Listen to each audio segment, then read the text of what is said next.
एक सब्ज वादी थी जिसे लोग गुलिस्तान वादी कहते थे। ये वादी अपनी रंग बरंगी कलियों, खुशबूदार फूलों और बुलबुलों के गीतों के लिए मशहूर थी। हर सुबह जब सूरज तुलू होता तो फूल मुस्कुराकर खिल उठते, परिंदे गुनगुनाने लगते और हवा खुशबू से भर जाती। इस वादी की खूबसूरती की असल वजह एक निहायत नाजुक और हुसैन हस्ती थी जिसे सब फूलों की प्रिय कहते थे। इसके बाल सुनहरी धूप जैसे, आंखें नीलगू झील की तरह और पर शफाफ तितलियों की मानिंद थे। इसके कदमों के निशान से भी फूल उग आते थे, मगर खुशी हमेशा कायम नहीं रहती। एक दिन वादी पर खिज़ा की एक अंधेरी जादूगरनी ने हमला कर दिया। वो चाहती थी कि हर दरख्त के पत्ते झड़ जाएं, हर कुली मुरझा जाए और खुशबू मिट जाए। उसने अपनी जादुई ताकत से फूलों की परी को कैद कर लिया और एक बड़े खुश्क दरख्त के तने के अंदर बंद कर दिया। जैसे ही परी कैद हुई, गुलिस्तान वादी की रंगीनियां मांद पड़ गई। फूल मुरझाने लगे, परिंदे खामोश हो गए और बच्चे रोने लगे। इसी वादी में एक नन्ही मासूम बच्ची रहती थी जिसका नाम अनु था। वो रोज फूलों की परी के साथ खेलती और उसके गीत सुनती थी। जब उसने देखा कि परी गायब है और वादी पर खिज़ा छा गई है, तो वो रो पड़ी। लेकिन अनु बहादुर बच्ची थी। उसने फैसला किया कि वो परी को ढूंढकर आजाद करेगी। अनु बाग के एक कोने में गई जहां एक बूढ़ा उल्लू रहता था। इस उल्लू का नाम दानिश था और उसे सब कुछ मालूम होता था। अनु ने कहा, उल्लू भाई, हमारी फूलों की परी कहाँ है? सब फूल सूख गए हैं। उल्लू ने आह भरी और बोला, परी को खिज़ा की जादूगरनी ने कैद कर लिया है।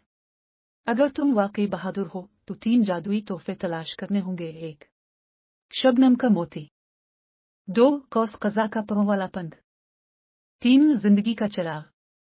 उन चीजों की मदद से तुम परी को आजाद कर सकती हो। अनु ने बगैर हिचकिचाहट के कहा, मैं जरूर ये चीजें लाऊंगी।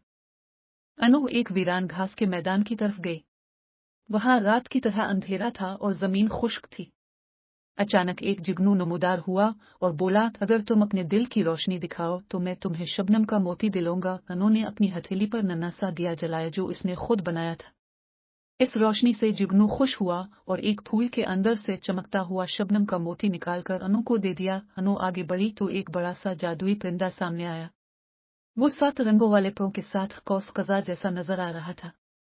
उसने कहा, अगर तुम मेरा गीत पूरा कर सको तो मैं तुम्हें अपना पंख दे दूंगा। अनु ने गाने की कोशिश की, लेकिन इसकी आवाज कमजोर थी। परिंदे ने हंसकर कहा, आवाज की नहीं, दिल की जरूरत है। अनु ने आंखें बंद की और दिल से गाया। इसकी मासूम आवाज कौस कज़ा के रंगों में मिल गई और परिंदे ने खुश होकर अपना एक जादुई पंख उसे दे दिया। अब सिर्फ एक तोहफा बाकी था।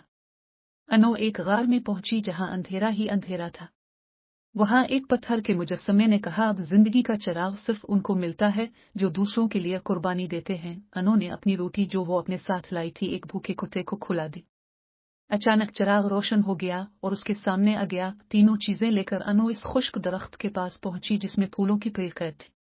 इसने शबनम का मोती जड़ों पर रखा, कौस कज़ा का पंख तनों पर लगाया और जिंदगी का चिराग रोशन करके दरख्त के करीब कर दिया। अचानक रोशनी फूटी, दरख्त हिलने लगा और कैद टूट गए। फूलों की पेड़ आजाद हो गई। पेड़ ने खुश होकर अनु को गले लगाया और कहा, तुमने बहादुरी, मोहब्बत और कुर्बानी दिखाई है। तुम गुलिस्तान वादी की मुहाफिज बन गई हो। फूल दोबारा खिल उठे, खुशबू फैल गई और परिंदों ने गीत गाना शुरू किया।